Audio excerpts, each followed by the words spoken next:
Hoy es miércoles, quedan 48 horas para que acabe ese ultimátum que ha dado Europa a Grecia, para que haya acuerdo o no haya acuerdo, y vemos cómo los griegos están siguiendo por televisión las negociaciones de su gobierno con Bruselas como quien sigue la proclamación de un nuevo papa, viendo si hay fumata negra, fumata blanca. De momento parece que el humo muy claro no es, ¿no? No, efectivamente no se sabe muy bien.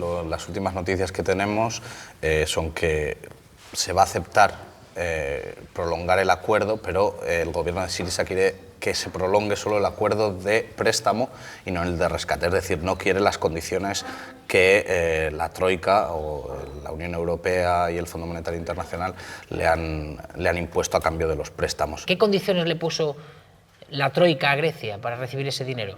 Bueno, por un lado, hacer una serie de reformas, de mejorar y modernizar la administración y el Estado y la economía, que no se han llevado a cabo, porque ni siquiera la Troika tampoco ha presionado en este sentido, y por otro lado, una serie de recortes de gasto. Entre esos recortes de gasto fue eliminar 2 pagas de los empleados públicos, que se han quedado con 12, de las pensiones lo mismo, reducir las pensiones, los salarios han bajado en torno a un 40-50%, tanto en el sector público como en el sector privado, y luego también lo que se ha pedido es reducir el peso del sector público. En 5 años, a través de jubilaciones y de despidos, se ha pasado de unos 900.000 funcionarios a 500 y pico mil, 600.000. ¿Y estas medidas han servido para reactivar la economía griega? No. O sea, desde 2008 hasta ahora, la economía griega ha perdido un 26% de su valor. Y en medio de todo este panorama nos encontramos con Alexis Tsipras, que anuncia un plan de rescate urgente de gasto social para invertirlo en esos ciudadanos que peor lo están pasando. ¿Cuáles son las medidas que quiere adoptar Tsipras? Bueno, son deshacer en parte algunas de las medidas de austeridad. Por ejemplo, recuperar el salario mínimo de antes de 2012, que estaba en 751 euros. Pasaría de 581 a 751.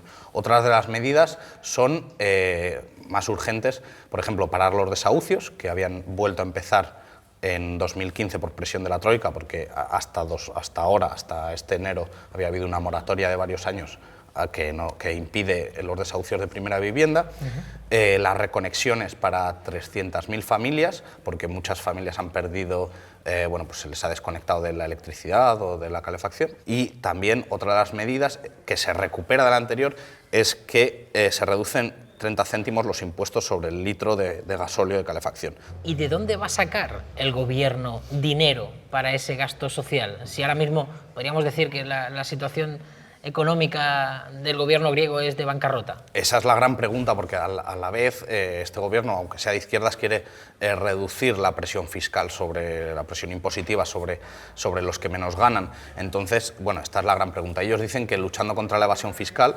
dicen que ya la policía financiera tiene los datos de 3.500 personas que deberían a Hacienda 2.500 millones de euros, y bueno, eso serviría para financiar las medidas más urgentes que cuestan 1.800 millones de euros, pero no está muy claro que las cuentas se estén cuadrando. Según este gráfico, el 60% de la deuda griega está en manos, o sea, Grecia le debe ese dinero a los otros países europeos. ¿Es así?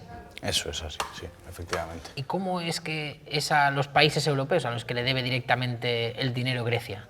Bueno, porque los acreedores privados pactaron una quita con Grecia, que significaba que ellos renunciaban al 50% de la deuda. A cambio de esta quita, lo que se hizo fue pasar la patata caliente de la deuda griega del sector privado, de bancos, fondos de inversión, cajas de ahorro, a el sector público, que son los estados. ¿Qué pasa? Que tú a un banco le puedes decir más fácilmente: mira, no te voy a pagar, o te voy a pagar en otro momento, no te puedo pagar ahora, vamos a reestructurarlo. A un Estado no se lo puedes decir tan fácilmente, porque ese dinero viene de los contribuyentes. Entonces ahora el pulso es entre Grecia y el resto de países de la Unión Europea. No sé cuál es el ranking de los países a los que Grecia más le debe y los que menos le deben. ¿Cuál es el ranking por arriba? Alemania, Francia, Italia, y España creo que es el cuarto, es por volumen, básicamente. ¿Y España, por ejemplo? ¿Cuánto dinero le debe Grecia a España? Se calcula que unos 26.000 millones de euros.